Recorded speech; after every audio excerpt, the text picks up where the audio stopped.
Twin little girls cried for leftovers until their brother dialed 911. What happened next shocked all. If you enjoyed this story, subscribe to the channel and type HOPE in the comments. A beautiful piece of good news may come your way very soon.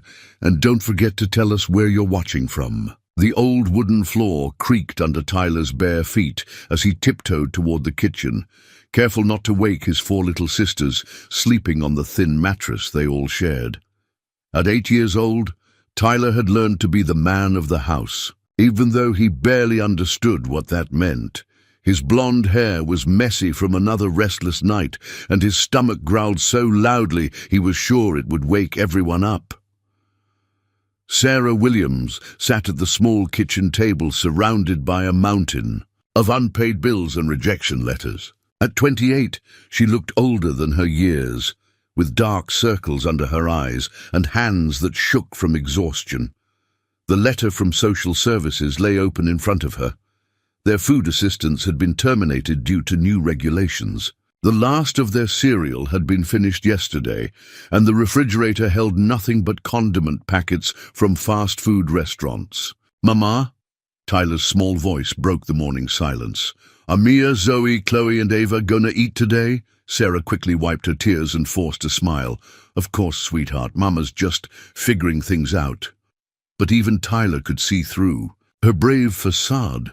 The 4-year-old quadruplets would wake up soon, and Sarah had no idea how she'd explain why there was no breakfast again.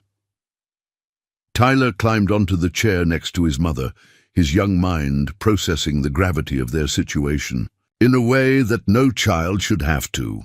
He had watched other kids at school with their fathers, men who picked them up in nice cars, who had lunch money to give them, who seemed to fix everything just by being there.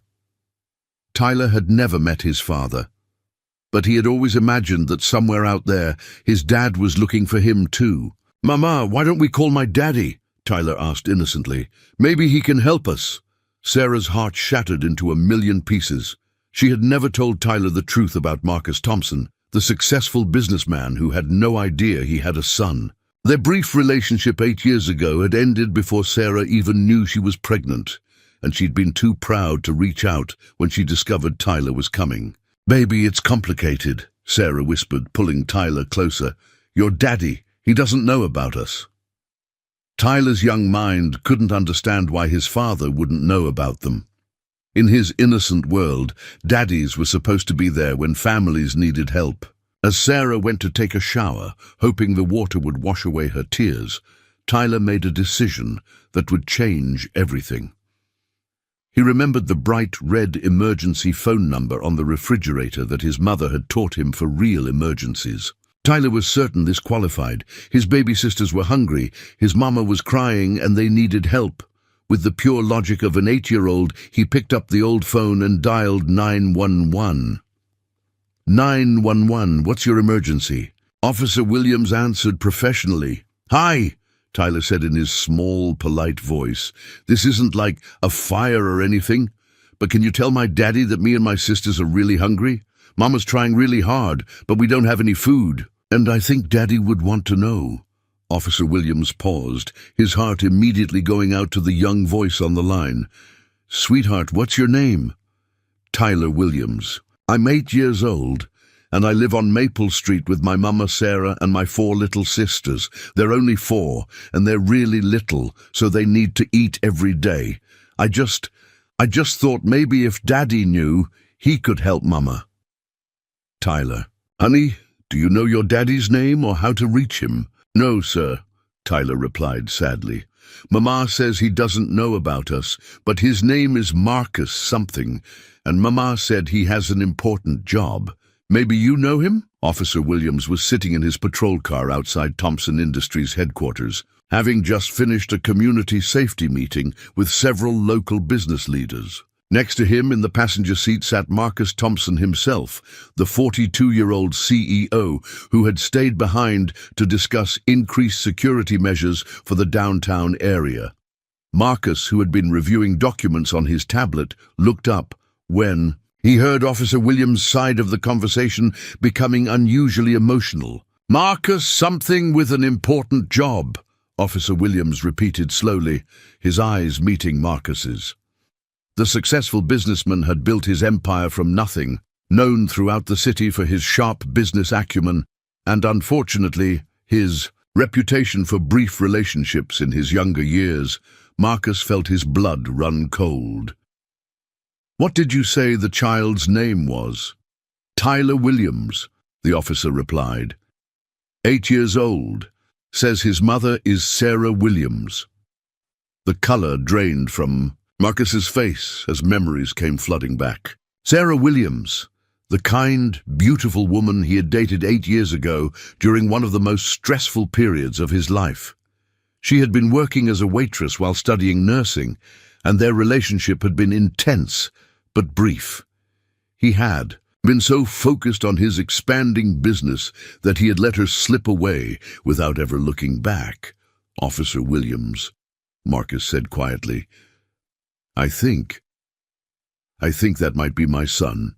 Tyler was still on the line, unaware that his simple phone call had just connected him with the father he had always dreamed of meeting. "Sir, are you still there? Do you think you can help find my daddy? I promise we're not bad kids. Mama works really hard, but sometimes grown-up stuff is just too hard, even for mamas." Officer Williams looked at Marcus, whose hands were trembling as he reached for the phone. "Tyler, this is Officer Williams. I'm going to send someone to help your family right away, okay? And Tyler, I think your daddy might want to meet you very much." "Really?" Tyler's voice lit up with hope. "Do you think he's been looking for us?" "Too." Marcus closed his eyes, overwhelmed with guilt and something he couldn't quite name, a mixture of fear, excitement, and an immediate, inexplicable love for a child he had never met. In that moment, everything he thought he knew about his life shifted completely. "Tyler," Officer Williams continued, "stay with your mama and sisters. Help is coming very soon." As Tyler hung up the phone, he ran to wake up his sleeping sisters, his young heart filled with hope for the first time in months. He didn't understand the complexities of adult relationships or the pain his mother had endured in silence. All he knew was that he had called for help, and help was coming. Meanwhile, Marcus Thompson sat in stunned silence, staring at his phone as if it held the answer to every question he had never thought to ask. In less than 5 minutes, his entire world had been turned upside down by the innocent voice of a hungry 8-year-old boy who just wanted his daddy to know he needed help. Marcus Thompson's penthouse office overlooked the bustling downtown district, but for the first time in years, he couldn't focus on the view or the important contracts spread across his mahogany desk. The revelation of Tyler's existence had shaken him to his core, and Officer Williams's words echoed in his mind. "I think that might be my son." 8 years ago, Marcus had been a different man, driven solely by ambition and terrified of anything that might slow down his meteoric rise in the business world. He had worked 18-hour days, traveled constantly, and treated relationships as temporary distractions. Sarah Williams had been different, though. She had seen through his workaholic facade and challenged him to be better. But he had been too afraid of vulnerability to let her in completely. "Mr. Thompson," his assistant knocked gently. "Officer Williams is here to see you." Marcus straightened his tie, trying to compose himself. "Send him in." Officer Williams entered carrying a manila folder. His expression was serious but kind. "Marcus, I've done some preliminary research. Sarah Williams, age 28, currently unemployed after losing her job at the diner 3 weeks ago. She has 4 daughters, quadruplets born 4 years ago to a different father who passed away in a construction accident 2 years back." Marcus felt his chest tighten. "She's been raising 5 children alone. The family has been surviving on government assistance, but recent budget cuts eliminated their food stamps. They're behind on rent. Utilities have been turned off twice." And Officer Williams paused, choosing his words carefully. "Marcus, that little boy who called today, He's been trying to take care of everyone. His teacher says he often shares his school lunch with other kids who don't have food. The irony wasn't lost on Marcus. While he had been accumulating wealth beyond most people's dreams, his own son had been going hungry just 15 miles away. What do we do now? First, we need to verify paternity legally. But Marcus. Officer Williams hesitated. That boy needs his father now, not in 6 weeks when the DNA results come back. The family is in crisis.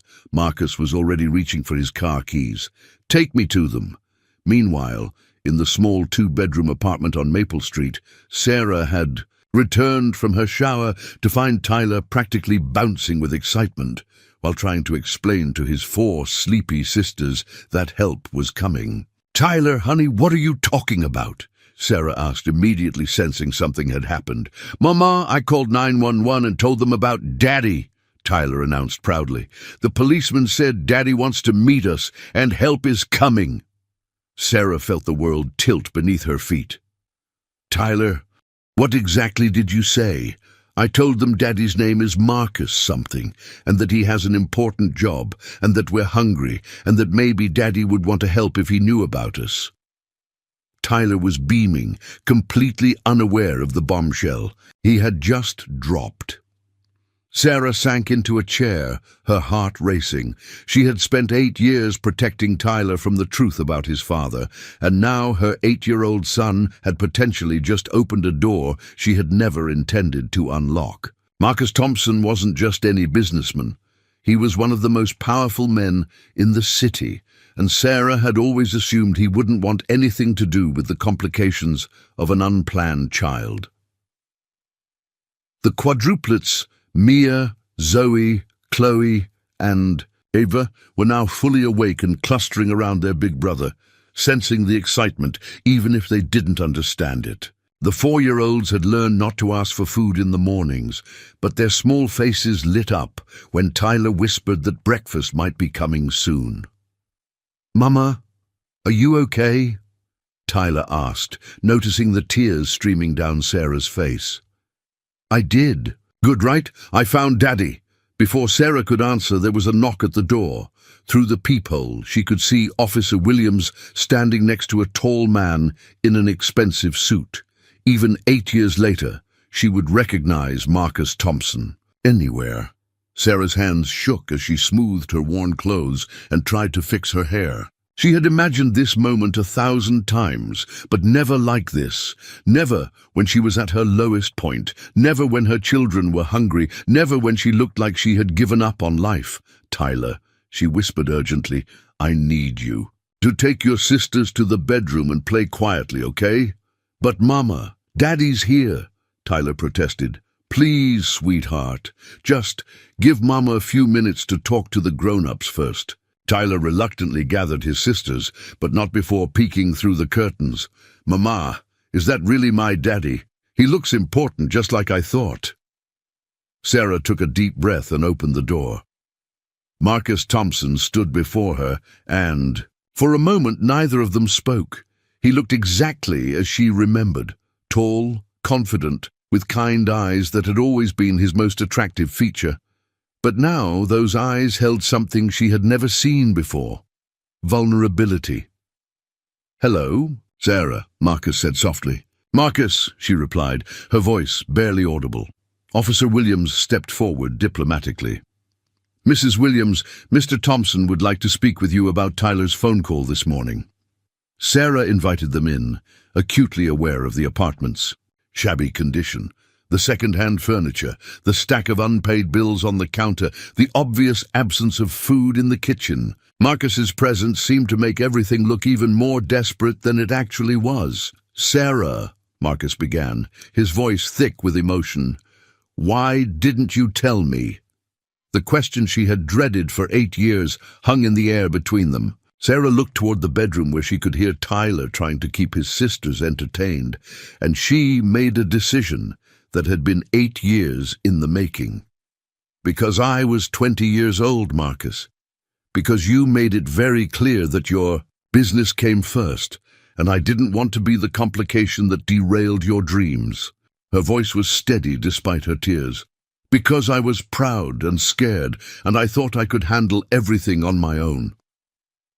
Marcus ran his hands through his hair, a gesture Sarah remembered from their brief time together. I would have. Sarah, I would have stepped up. I would have tried to do the right thing. The right thing. Sarah's protective instincts flared. Tyler isn't a mistake that needs to be fixed, Marcus. He's an amazing little boy who has been the light of my life for 8 years. I didn't want him to grow up feeling like an obligation. That's not what I meant, Marcus said quickly. Sarah, Can I meet him, please? From the bedroom came the sound of Tyler's voice, clearly attempting to tell his sisters a story about a brave little boy who found his daddy and saved his whole family. The innocence in his voice broke both adults' hearts. He's been dreaming about meeting you his whole life, Sarah admitted. I never thought this day would actually come. Officer Williams cleared his throat gently. There are some immediate practical matters we need to address. The family needs food, and there are some utility bills that need attention. Marcus was already pulling out his phone.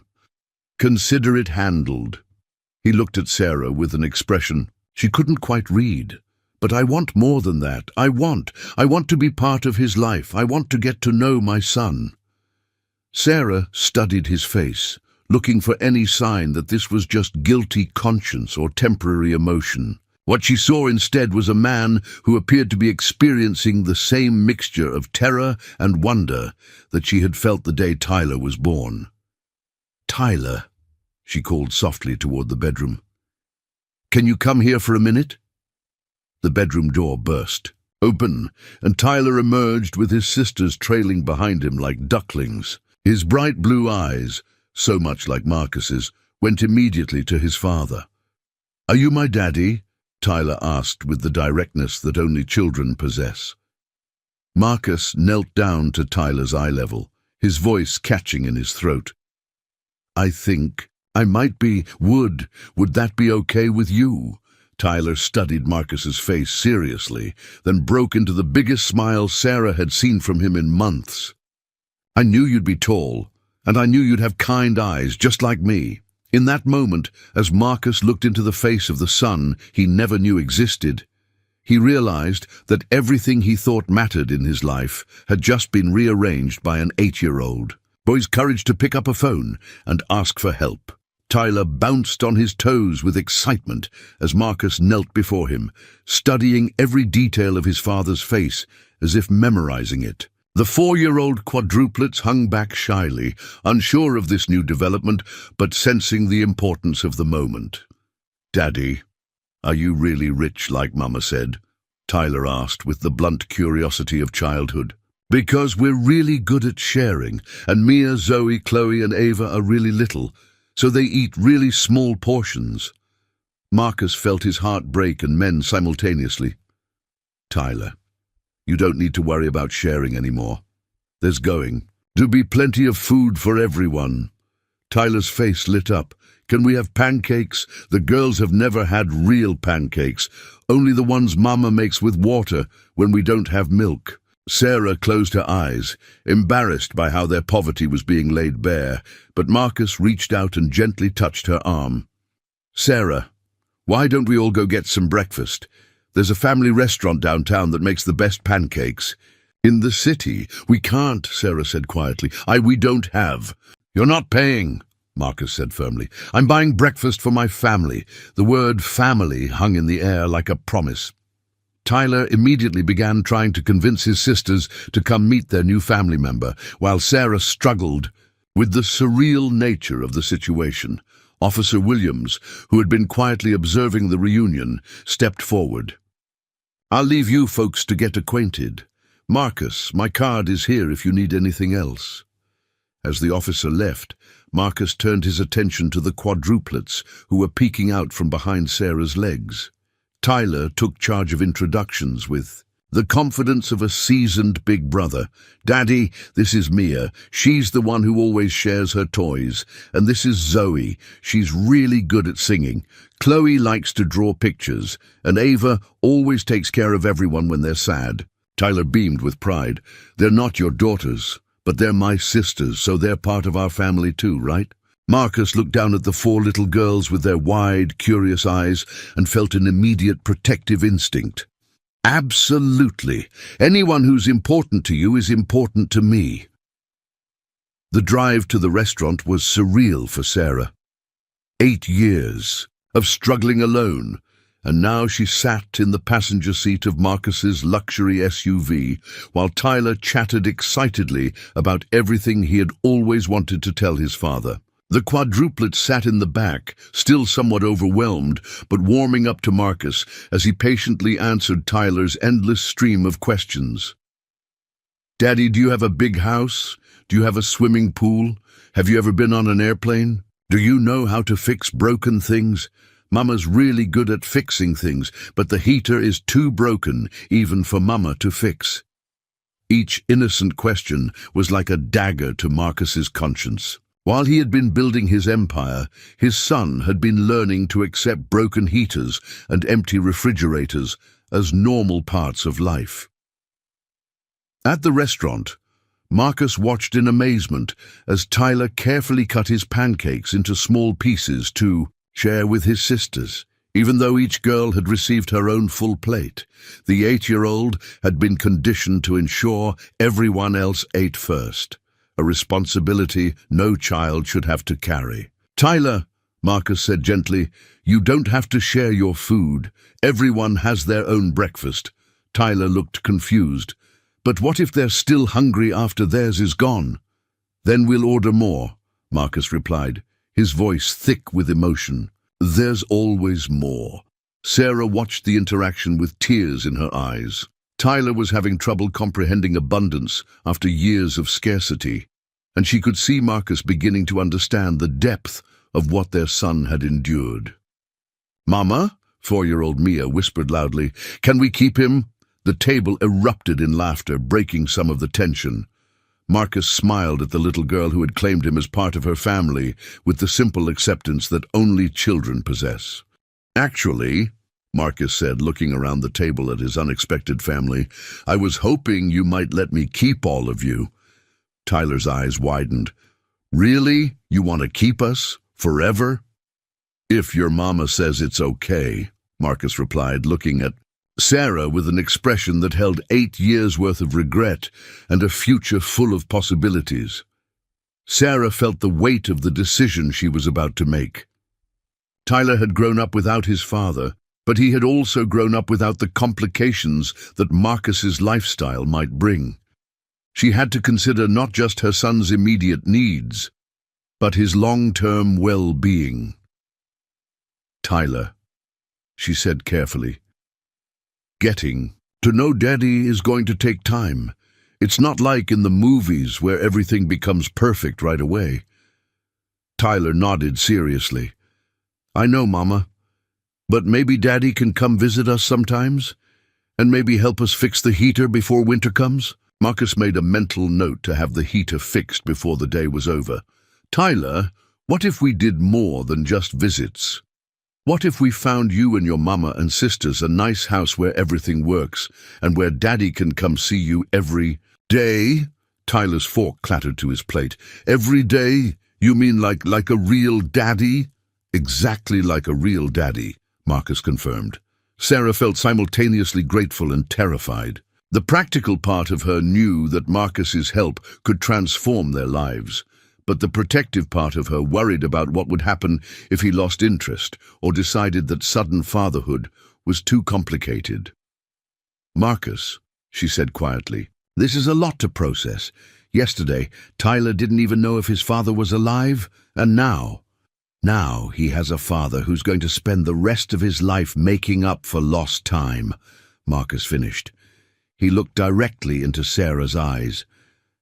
I have no right to ask for your trust after 8 years of absence, but Sarah, I want to do this right. Not just the financial support. I want to be Tyler's dad in every way that matters." Tyler, who had been listening intently to the adult conversation, suddenly stood up on his chair.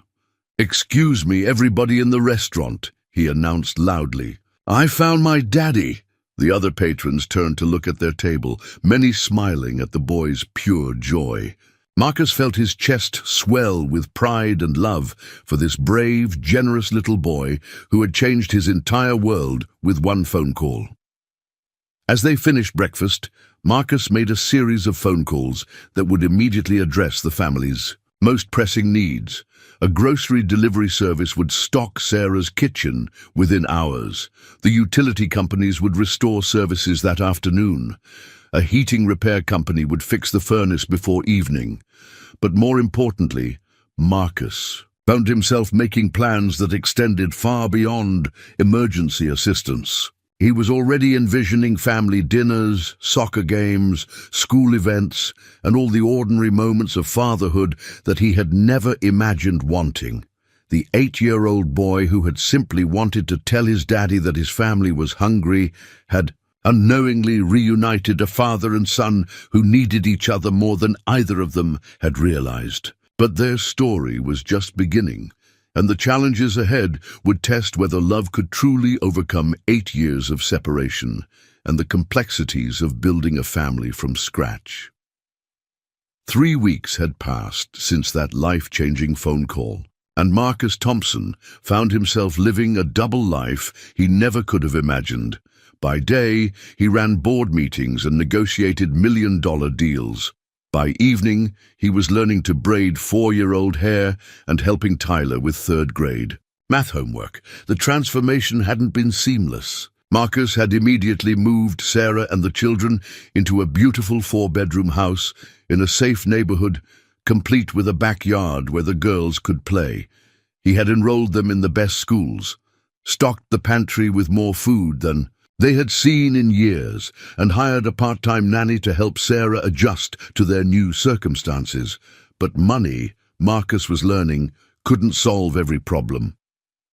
Tyler sat at the kitchen table of their new home, staring at a math worksheet he would normally complete easily. His small hands were shaking, and tears threatened to spill from his blue eyes. "What's wrong, buddy?" Marcus asked, sitting down beside his son. "The kids at school. They're asking weird questions," Tyler said quietly. "They want to know why I suddenly have a daddy, and why we moved to a fancy house, and why Mama doesn't look sad anymore." Marcus felt his chest tighten. "What kind of questions?" Tommy Johnson said his dad told him that people don't just get rich overnight unless they're lying about something. And Mrs. Peterson asked Mama if she was sure about all these sudden changes for our family. Tyler looked up at Marcus with worried eyes. "Daddy, did we do something wrong by finding each other?" Before Marcus could answer, Sarah entered the kitchen carrying a letter that made her face pale. Marcus immediately recognized the official letterhead. It was from Child Protective Services. "Sarah, what is it?" Sarah's hands trembled as she read. "Someone filed a report. They're questioning the sudden change in our living situation. They want to investigate whether the children are in a safe environment." Marcus felt fury rise in his chest. "What? Who would—" "It doesn't matter who," Sarah said, sinking into a chair. "What matters is that they're coming to interview the children tomorrow. They want to make sure Tyler wasn't coached to call you, that this isn't some kind of elaborate scheme." Tyler, who'd been listening with the hyper-awareness that children develop in unstable situations, spoke up quietly. "Are they gonna take us away from Daddy? I just found him?" The fear in his 8-year-old voice broke both adults' hearts. Marcus knelt beside Tyler's chair, taking his small hands in his larger ones. "Tyler, listen to me very carefully. No one is taking you away from me. No one is taking your sisters away from your mama. We're a family now, and families stick together." But even as Marcus spoke the words, he felt the weight of their complicated situation. He was a wealthy bachelor who had suddenly claimed an 8-year-old son and taken financial responsibility for 4 additional children. From the outside, he could understand how it might look suspicious. "Daddy," Tyler whispered, "what if they don't believe that you're really my daddy? What if they think Mama made me call you?" Marcus exchanged a look with Sarah over Tyler's head. They both knew that bureaucracy didn't always prioritize what was best for children, especially when the situation seemed too good to be true. Tyler, tomorrow when the social worker comes, you just tell the truth. Tell them exactly what happened. That you were worried about your sisters being hungry, that you wanted to find your daddy, and that you decided to call 911 all by yourself. Tyler nodded solemnly, but Marcus could see the worry lines forming on his young face, lines that no 8-year-old should have to carry. That evening, after the children were in bed, Marcus and Sarah sat in the living room facing the reality of their situation. "Marcus, maybe this is happening too fast," Sarah said. "Maybe we should slow down, prove that this is real and not just some impulsive reaction to guilt." "Sarah, I've spent 3 weeks getting to know my son.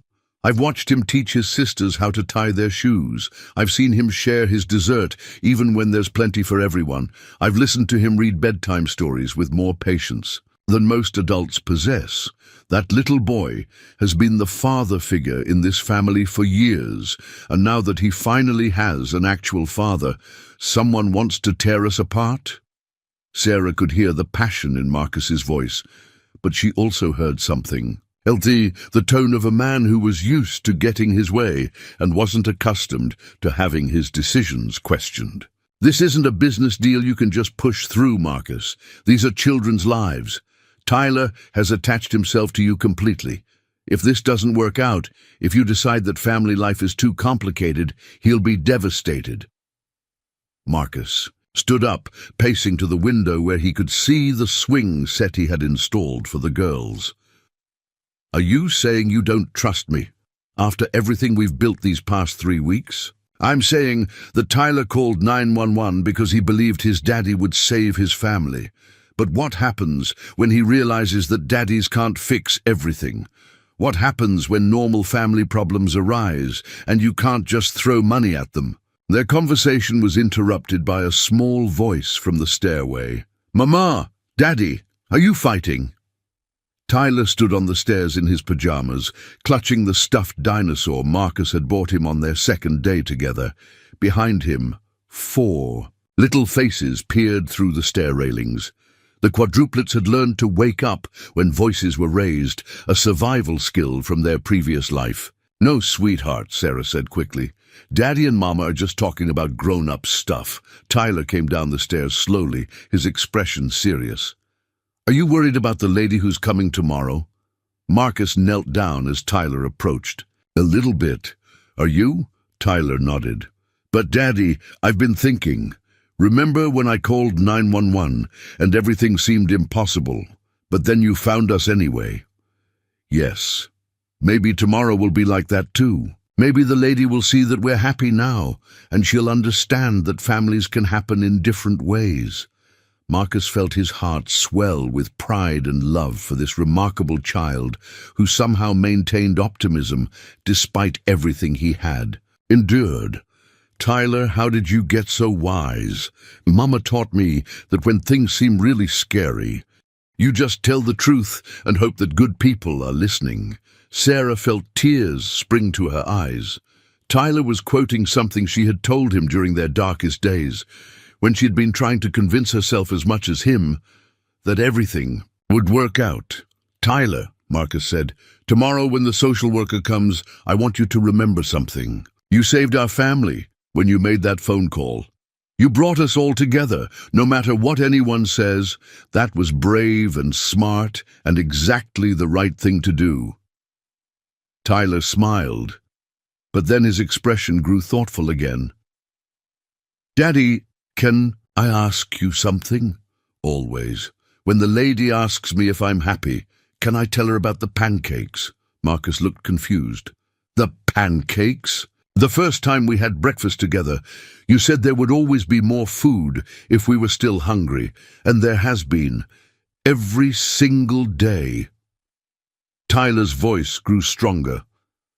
"I want to tell her that I'm not scared about being hungry anymore, and that my sisters laugh now instead of just being quiet all the time." Sarah realized that Tyler was articulating something profound. The transformation that had occurred in their family wasn't just about financial security, it was about the emotional safety that came from knowing someone cared enough to provide. For them consistently, "Tyler, that's perfect. Tell her exactly that." As Marcus tucked Tyler back into bed, his son looked up at him with complete trust. "Daddy, even if tomorrow is scary, I'm glad I called 911, because now I know what it feels like to have a daddy who wants to take care of his family." Marcus kissed Tyler's forehead, overwhelmed by the weight of the love and responsibility this 8-year-old had placed in his hands. "Tyler, being your daddy is the most important job I'll ever have." As Marcus turned off the light, Tyler's voice came softly from the darkness. "Daddy, if the lady tries to take us away tomorrow, are you gonna fight for us?" "Tyler, I will fight for this family with everything I have. I promise you that." But as Marcus lay awake that night, he couldn't shake the feeling that loving his son might not be enough to protect him from a system that didn't understand how a desperate phone call from a hungry 8-year-old had created the most important family either of them had ever known.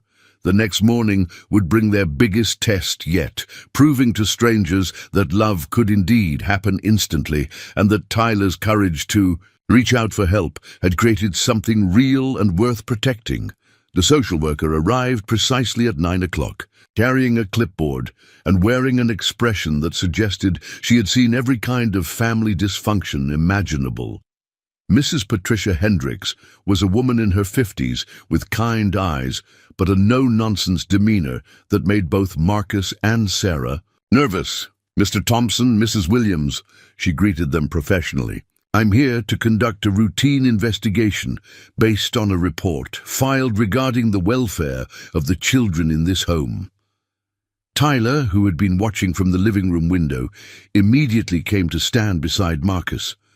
The gesture wasn't lost on Mrs. Hendricks, who noted how naturally the child gravitated toward the man claiming to be his father. "Tyler, I presume," she said, crouching down to his eye level.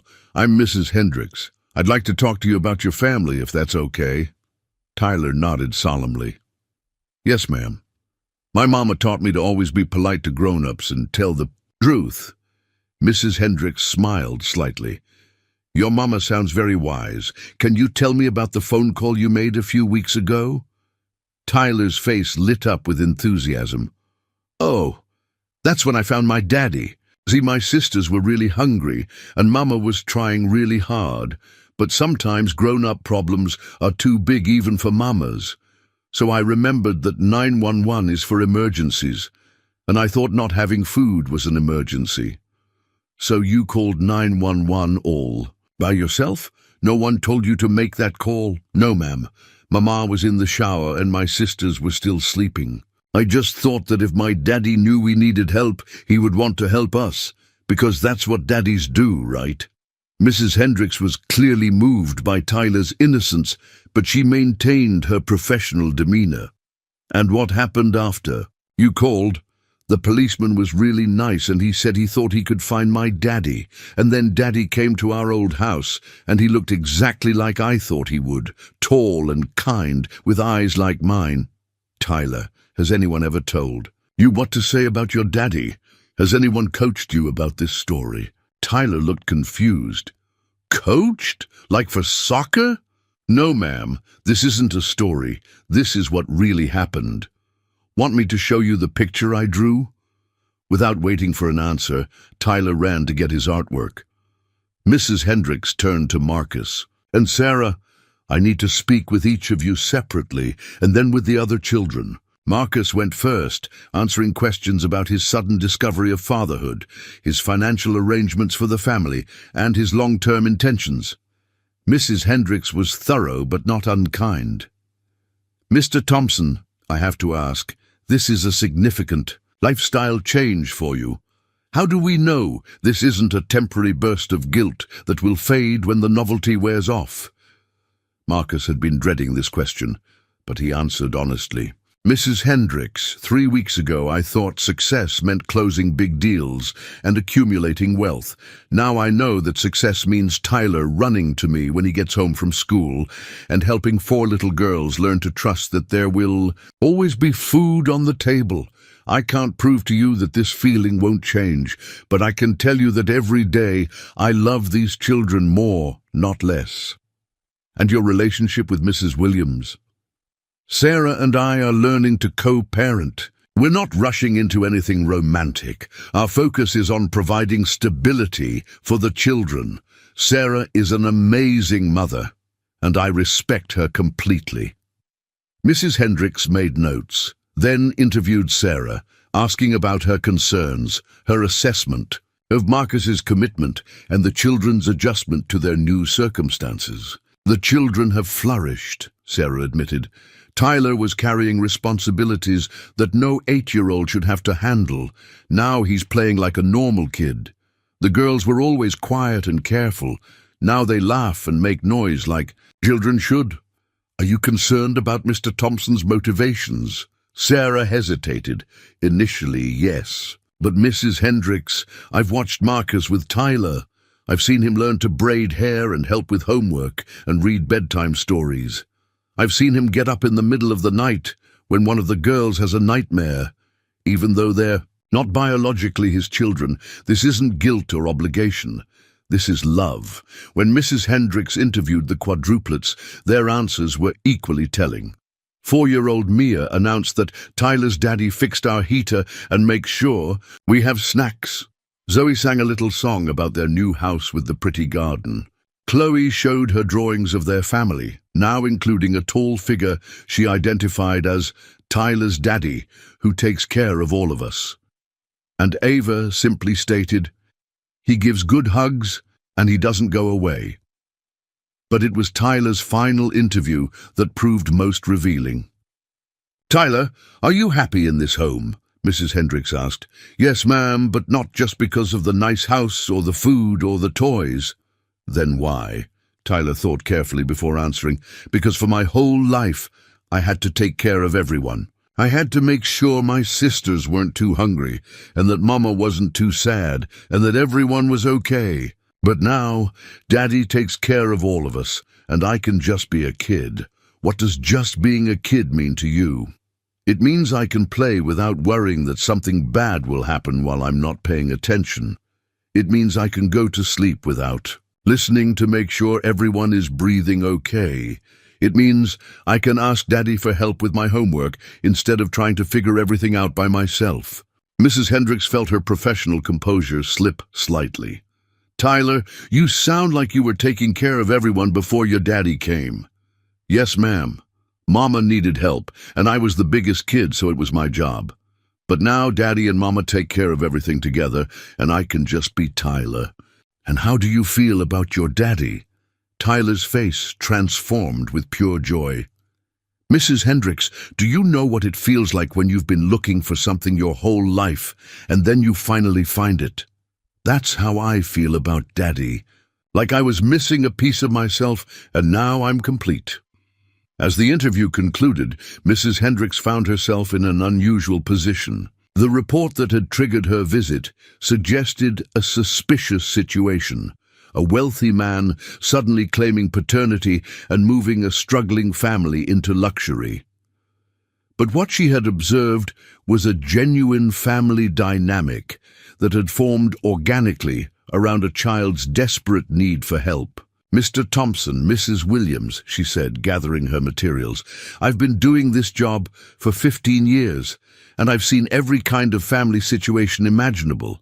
What I see here is a child who made a courageous decision to reach out for help, and adults who responded with love and commitment. Marcus felt relief flooding through him, but Mrs. Hendricks wasn't finished. However, I am recommending continued monitoring for the next 6 months. Not because I doubt your intentions, but because this family formed under extraordinary circumstances, and I want to ensure that the foundation you're building remains strong as the initial excitement settles into routine. Tyler, who had been listening from the doorway, stepped forward. "Mrs. Hendricks, does that mean we get to stay together?" "Yes, Tyler. You get to stay with your family." Tyler threw his arms around Marcus's waist. "Daddy, we passed the test." Mrs. Hendricks smiled genuinely for the first time that day. "Tyler, there was never really a test. Sometimes grown-ups just need to make sure that children are safe and loved. And you, young man, are clearly both." As Mrs. Hendricks prepared to leave, she pulled Marcus aside.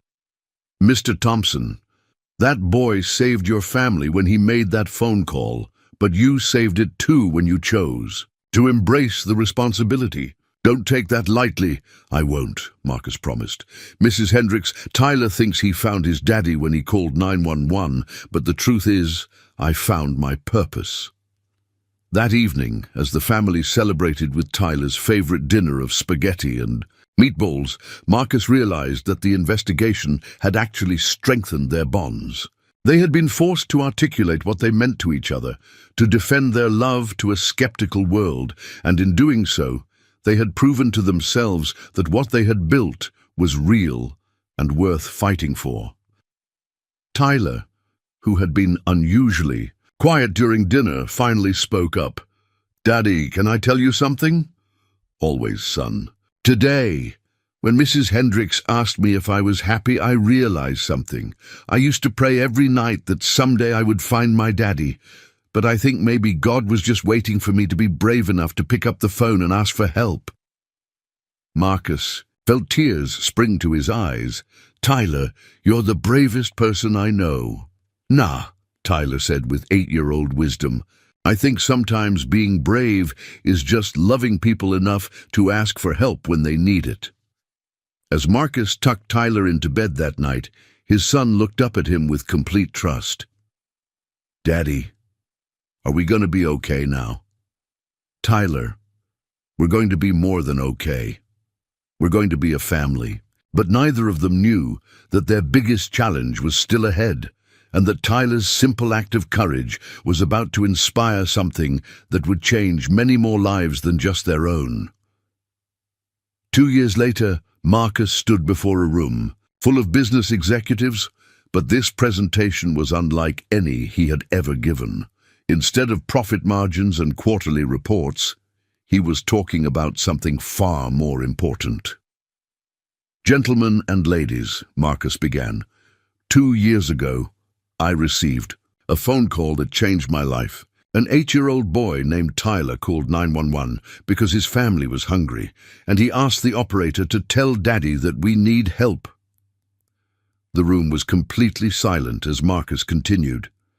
"That boy was my son, a son I never knew existed, and his courage to reach out for help didn't just reunite us, it taught me something profound about what success really means." Tyler sat in the front row with Sarah and his sisters, wearing his best clothes and beaming with pride as his father spoke. Now 10 years old, he had grown taller and more confident, but he still maintained the same generous heart that had prompted his original phone call.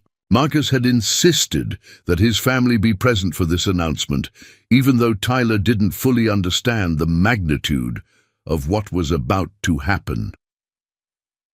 "Today, I'm announcing the launch of the Tyler Foundation," Marcus continued. "A foundation dedicated to ensuring that no child in our city goes hungry, and that every child has access to the resources they need to reach out for help when their families are in crisis." The audience erupted in applause, but Marcus wasn't finished. The foundation will provide emergency food assistance, family support services, and most importantly, a dedicated hotline where children can call for help, not 911, but a number, specifically designed to connect struggling families with resources and support.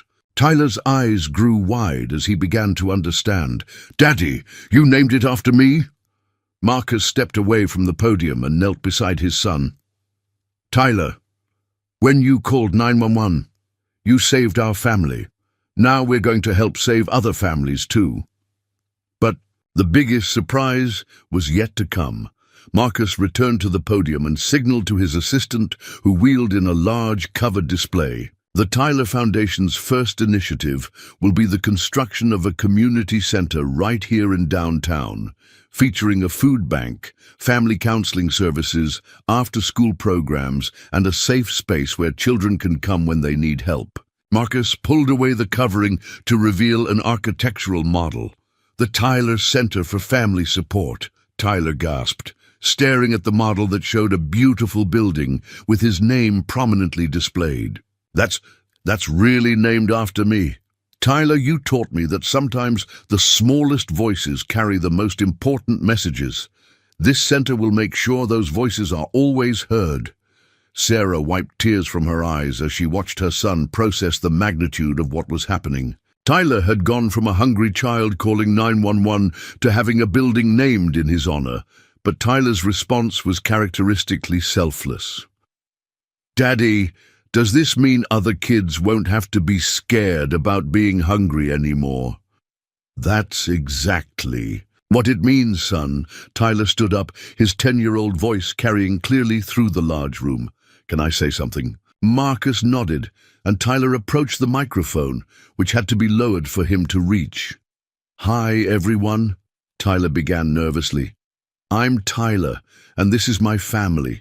My mama Sarah, my daddy Marcus, and my sisters Mia, Zoe, Chloe, and Ava." The girls waved shyly from their seats. "When I called 911, I was really scared. I thought maybe I was in trouble, or maybe the policeman wouldn't understand why I needed help. But I was more scared of my sisters being hungry than I was of getting in trouble." The room was absolutely silent, hanging on every word from this remarkable child.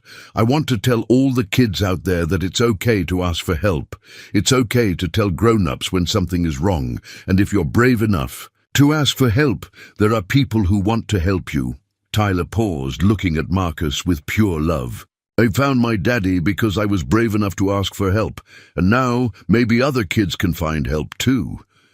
The applause that followed was thunderous, but Tyler wasn't finished. "Oh, and one more thing," he added, grinning. "If you're a daddy or mama out there and you don't know where your kids are, they might be looking for you too. Sometimes families just need help finding each other." As Tyler stepped away from the microphone, Marcus swept him up in a hug that conveyed 10 years' worth of love and pride. The Q&A session that followed revealed the scope of Marcus's commitment.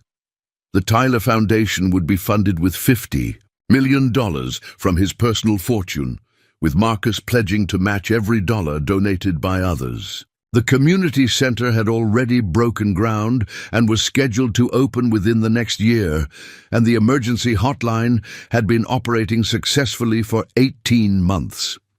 "Mr. Thompson," one reporter asked, "this is an enormous financial commitment. What inspired you to take such dramatic action?" Marcus looked at Tyler, who was now helping his sisters color in their activity books. "My son taught me that courage isn't about the size of your voice or the power of your position. It's about loving people enough to ask for help when they need it. Tyler saved our family with one phone call. Now we're going to make sure every child has that same opportunity." Another reporter raised her hand. "Tyler, what do you think about having a building named after you?" Tyler considered the question seriously.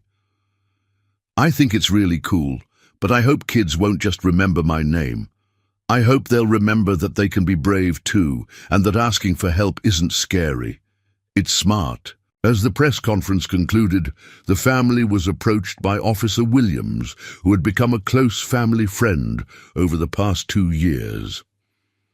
"Tyler," the officer said, "do you remember that day you called 911? "Yes, sir. That's the day I found my daddy." "Well, I want you to know something. Your phone call didn't just find your daddy. It reminded all of us why we became police officers in the first place. To help families, to connect people who need each other, and to make sure children are safe." Tyler beamed. "Really? So my phone call helped you too?" "Your phone call helped everyone, Tyler. It reminded us that sometimes the most important emergencies aren't fires or accidents. They're children who need their families." That evening, as the family celebrated at Tyler's favorite restaurant, Marcus watched his son carefully cut his food into small pieces to share with his sisters, a habit he maintained even though abundance was no longer a concern. "Tyler," Marcus said gently, "you know you don't have to share your food anymore, right? Everyone has plenty." Tyler looked up, confused. "I know, Daddy, but I like sharing. It makes people happy." Marcus realized that his 10-year-old son had a naturally generous heart. Tyler hadn't changed his sharing habits because he was afraid of scarcity. He maintained them because giving to others simply felt good to him. "Tyler, do you understand what happened today? That because of your phone call, hundreds of other children will get help when they need it?" Tyler nodded thoughtfully. "I understand that when one person is brave, it can help lots of people. And Daddy, I think I'm not just the kid who called 911 anymore. Now I'm Tyler, whose daddy wants to help other families too." Marcus felt his heart swell with pride. "Tyler, you're 10 years old now. You don't need to worry about big responsibilities." Tyler smiled, the same wise smile that had captured Marcus's heart 2 years earlier. "I know, Daddy, but I think being a kid means sometimes you get to help make things better for other kids too." As they drove home to the house that had become a true family home, Tyler fell asleep against Marcus's shoulder. Sarah, who had been quietly observing the day's events, finally spoke. "Marcus, do you realize what you've done? You've turned Tyler's moment of desperation into a legacy of hope for thousands of families." Marcus looked down at his sleeping son, then back at the 4 little girls who had become his daughters in every way that mattered. "Sarah, Tyler saved our family when he picked up that phone, but the truth is, we were all lost before we found each other. Tyler just had the courage to reach out and ask the universe to bring us together." But their conversation was interrupted by Tyler stirring awake. "Daddy, are we home?" "Almost, buddy." Tyler sat up, still sleepy but thoughtful. "Daddy, can I ask you something?" "Always." "Do you think other kids will really call the number? The helpline we made?" Marcus exchanged a look with Sarah. The Tyler helpline had already received over 800 calls in its 18 months of operation. "Tyler, do you want to know a secret?" Tyler nodded eagerly. "Last week, a little girl named Emma called our helpline. She was 7 years old and her daddy had lost his job. She was scared because there wasn't enough food, just like how you used to worry about your sisters." Tyler's eyes grew wide. "What happened to her?" "Our team helped connect her family with job resources and emergency food assistance. Her daddy found a new job 2 weeks later. Emma sent us a drawing of her family eating dinner together with a note that said, 'Thank you for helping us not be hungry.'" Tyler beamed with pride. "Really? My phone call helped Emma too." "Your phone call helped Emma, and Michael, who was 8 and called because his mama was sick, and Sophia, who called because her baby brother needed medicine. Your courage has helped so many children, Tyler." Sarah felt tears welling up as she watched. Her son processed the magnitude of what his simple act of bravery had accomplished. Tyler had grown from a desperate child into someone who understood that helping others was one of life's greatest gifts. 3 weeks later, the family received an invitation that would change everything once again. The President of the United States had heard Tyler's story and wanted to honor him at a special White House ceremony for young heroes who had made a difference in their communities. "The White House!" Tyler gasped when Marcus told him the news. "Like where the president lives." "That's right, son. They want to honor you for being brave and helping other families." Tyler was quiet for a long moment, processing this information. "Daddy, can my sisters come too? And Mama, because I couldn't have been brave without them." Marcus felt his heart swell with pride. Even receiving national recognition, Tyler's first thought was including his family. The day of the White House ceremony, Tyler stood in the Rose Garden wearing his best suit, nervously adjusting his tie as photographers captured the moment. President Collins knelt down to Tyler's level, speaking to him with the same respect she would show any dignitary. Tyler, your story has inspired our entire nation. When you called 911 asking for help for your family, you showed us what real courage looks like. Tyler looked up at the president with wonder. Thank you, ma'am. But I think maybe courage is just when you love people enough to ask for help. The president smiled. Tyler, I want you to know that because of your story, Congress has approved funding for a national children's crisis helpline modeled after your family's Tyler Foundation. Your one phone call is going to help children all across America. Tyler's eyes went wide. All across America? Like in every state? Every single state, Tyler. From California to Maine, from Texas to Alaska. Children everywhere will have someone to call when they need help, just like you did.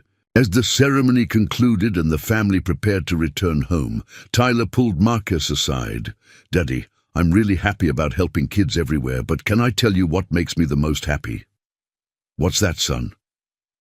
That Mama doesn't cry anymore when she thinks we're sleeping, and that my sisters laugh all the time now, and that you come home every day and help me with my homework and tuck me in at night.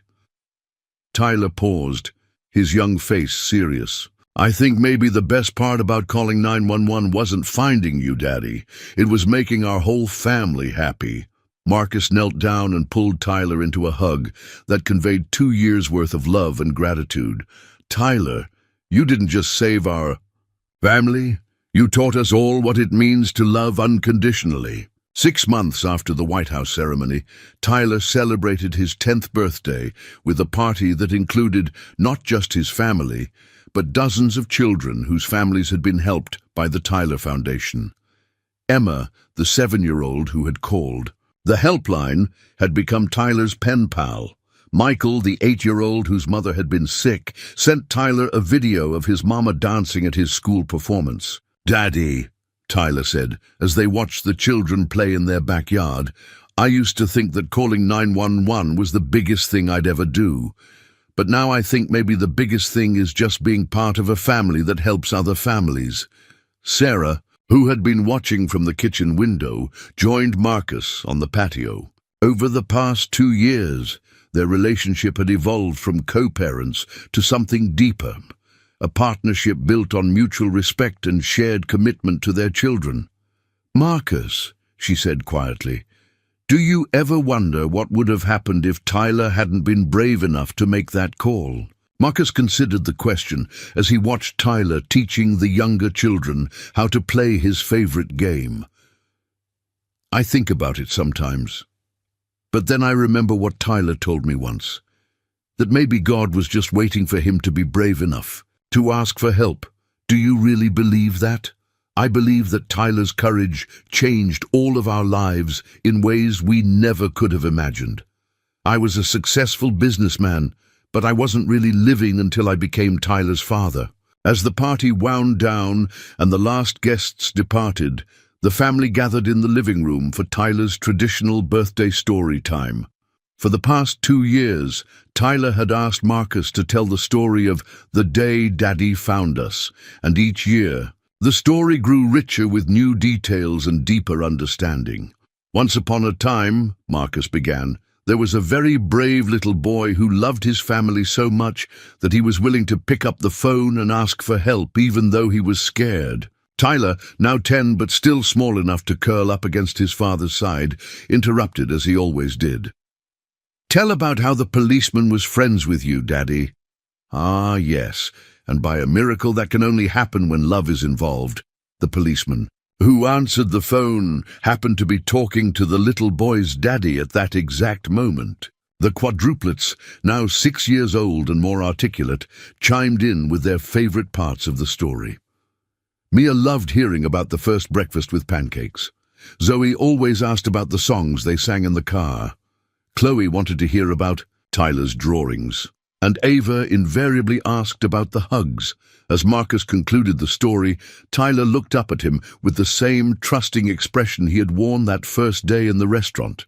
Daddy, do you think our story is finished now? Marcus smiled, pulling Sarah closer and looking around at their beautiful, chaotic, perfect family. Tyler, I think our story is just beginning. Every day we have together is a new chapter, and every family we help through the foundation is another story that starts with courage and ends with love." Tyler nodded solemnly, then broke into the grin that had captured Marcus's heart from the very first moment. "I like our story, Daddy. It's the best story ever." Outside, the Tyler Center for Family Support stood as a testament to what could happen when one small voice was brave enough to ask for help. Inside its walls, trained counselors answered phones, social workers connected families with resources, and children learned that asking for help wasn't a sign of weakness, it was a sign of love. The Tyler Center for Family Support opened its doors exactly 2 years after Tyler's first phone call. Tyler, now 10 years old, cut the ribbon with the same courage and grace he had shown during that first call. The center's emergency hotline had already helped reunite 43 children with family members and provided crisis assistance to over 800 families. But perhaps the most important outcome was the lesson Tyler had taught everyone who heard his story. That courage isn't about being fearless, it's about loving people enough to ask for help when they need it. Tyler Williams Thompson. He had officially taken his father's name after the legal adoption was finalized, stood before the community center that bore his name, surrounded by his family and hundreds of people whose lives had been touched by his story. "When I called 911, Tyler said to the crowd, "I just wanted my daddy to know that we needed help. I never thought that one phone call would help so many other people too." He paused, looking at Marcus with complete trust and love. "But I think that's what happens when you're brave enough to ask for help. You don't just save yourself, you help save other people too." The 8-year-old boy, who had once cried for leftover food, had become a 10-year-old who understood that helping others was important. And Marcus Thompson, who had once measured success in dollars and deals, now measured it in the courage of one small boy who had taught him that the most important things in life were always about family. Tyler's story had begun with a hungry child's desperate phone call, but it had become something much larger, a testament to the power of love, the importance of family, and the extraordinary things that can happen when someone is brave enough to reach out and ask for help. The boy, who had once shared his school lunch with hungry classmates, now had a foundation ensuring that no child in his city would ever have to choose between pride and hunger. And the father, who had once prioritized business over everything else, now knew that his greatest achievement would always be the moment he answered his son's call for help. Their story proved that sometimes the smallest voices carry the most important messages, and that family isn't just about blood. It's about the courage to love completely, the wisdom to ask for help when needed, and the commitment to show up for each other no matter what.